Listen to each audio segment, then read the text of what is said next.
tonight, saying that I was really proud of our team tonight in a lot of ways, because anytime that you lose your best player or he's out for the night, you never know how you're going to respond. And you know, we kept saying all week long that we have enough players on this team, enough good players, where we can take up the slack. And I thought we did just that tonight. I thought we exemplified a terrific team win. If you had to use one word for a title, in my mind, it has to be team win, because you had 6 guys in double figures. We held them to 38% from the floor defensively. I thought in the last 11 possessions, we were 100% with executing our offense and getting high percentage shots. I can't say enough about the play of Lucas Nutt, the way he handled our team tonight. Total team player.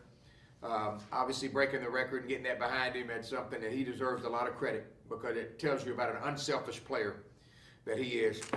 Tyler Stone was all over the floor tonight, but more importantly, he was a good defender tonight, and he stayed around that basket, and he was very good. 10 out of 14 from the field, not one bad shot, and that great job. I thought Josh Langford did some really good things tonight. I thought he had his best game yet. He played in there under control. He wasn't in foul trouble. He scored. What can you say about the play of Paul McRoberts? Wow. I thought that his energy and his toughness, it brings us a different element to our team. And I'm very, very proud of Paul, what he's been able to do for us tonight. And but I thought everybody that played well. I thought Nino Johnson really had a big night.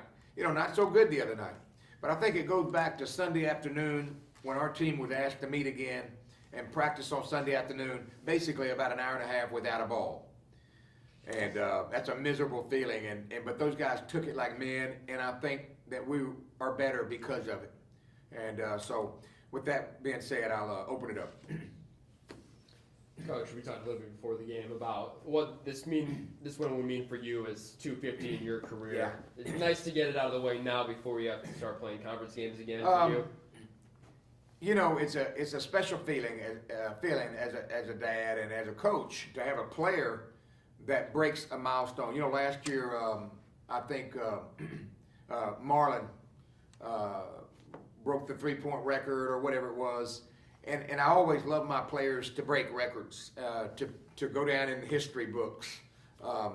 But to be the assist leader tells you a little bit about his unselfish play, and he deserves so much credit. Because I'm going to tell you, he's an easy target. And the reason I say that is, hey, it's not easy being coach's son on this team. He's an easy target. When we're not doing well, it's easy for our blogs and everything else to point the finger at our point guard and the coach's son.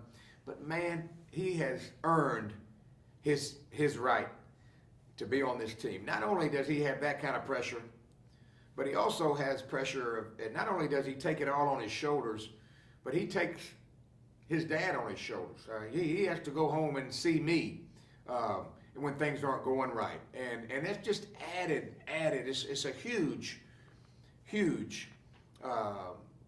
weight on his shoulders, but he deserves a lot of credit. I'm very proud of him. As far as the 250 is concerned, I'm very, very thankful. Number one, that I have a good job. Number two, I've been coaching for a long time. I think it tells you that.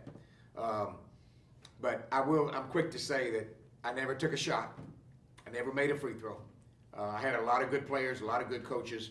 And it's nice to be recognized like that. But, you know, at the end of the day, that doesn't matter. What matters is that we were better tonight. And I was proud of our team tonight. We had a team win tonight. We needed that. We needed to know that we could play without Jarekus Bradley. And that was big for us, big for our team. I'm very proud of that. I'd talk about it all night. Now, how do you get the guys to play like this cohesively with Bradley back in the lineup? How do you get, McRoberts to score and Langford to score with JB now? Yeah. Well, first of all, Jarekus Bradley came to me before the game and he said he's feeling really good and he'd like to try it. And so we were going to try it. But I thought as soon as he got in there and somebody went up under him, You know, I kind of held my breath on that play. I could tell he's a little bit out of sync. He hadn't practiced, and I just felt like that. I felt like we were playing good without him. And so I said, no, that's it. You know, you wait for the next one. And but I thought guys like Darian and Tony Cleveland really had a good night. But Paul McRoberts came in and gave us that toughness and that play that we were really proud of. And as a coach, really proud that we proved tonight that, you know, we can compete and we can play without, if a guy's missing, hey, we just fill that void, and we did that tonight. That was good. About this road trip. Yeah, back to Eastern Kentucky coming up, back to conference play. One thing I'm very proud of, and I told our team, was, you know, we had 13 non-conference games this year, and 9-4. I think they told me that was one of the best in school history, and that's a good thing for this team to have under their belt. Now, we haven't done so well in conference play, but there are a lot of games to be played, 8 more games to play. Let's find out where we are in these next 8 games. Obviously, going to Eastern Kentucky is going to be a very, very big challenge for us. They are certainly living up to their billing, their predictions, and they're living up to it, and they're good. They're good at home, and we're not concerned about that. Put your blinders on, earplugs in, and go play. Play as hard as we can play. If we play with the type of unselfishness that we played tonight, we'll have a chance every game that we play, because we moved that basketball, and we had 6 guys in double figures, and that's sharing the basketball.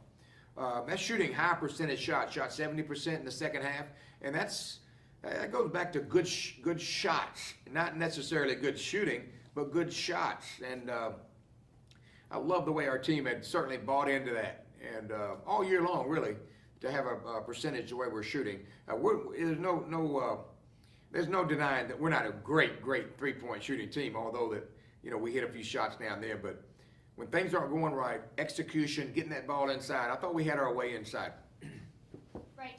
You talked about putting your blinders on for this next game, and your team needs to relax. But what are some of your keys going up against Eastern? Tell me that again. What are your keys against Eastern Kentucky? What are your real focuses?